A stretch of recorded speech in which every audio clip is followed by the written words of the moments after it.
Dans l'actualité à l'étranger, un haut responsable djihadiste de l'Afrique de l'Ouest affirme donc que le président de la République met en danger sa vie et celle des otages français au Sahel en soutenant une intervention militaire au Nord Mali.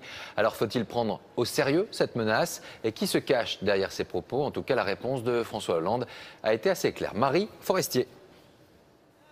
Avant une intervention armée, la bataille médiatique, elle, a commencé.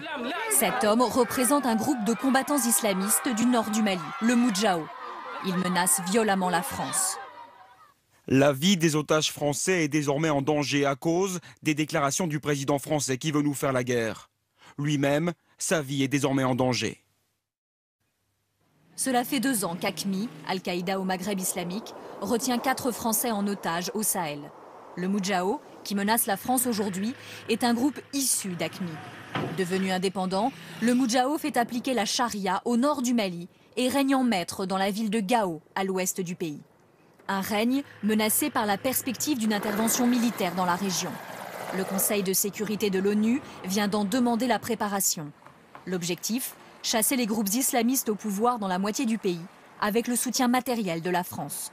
Le Moudjahou ne détient pas les otages français, mais cherche à mettre Paris sous pression. L'intervention militaire est acquise et on n'est plus dans la phase de négociation, malheureusement. Chacun essaye plutôt de mettre sur la table les cartes qu'il a en main avant l'intervention militaire.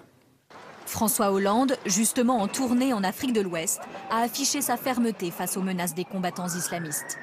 C'est en montrant une grande détermination pour tenir notre ligne, qui est celle de la lutte contre le terrorisme, que nous pourrons convaincre les ravisseurs qu'il est temps maintenant de libérer nos otages. Le président de la République recevra mardi les familles des otages. La difficulté pour François Hollande, soutenir une reconquête du nord du Mali tout en préservant la vie des 4 Français.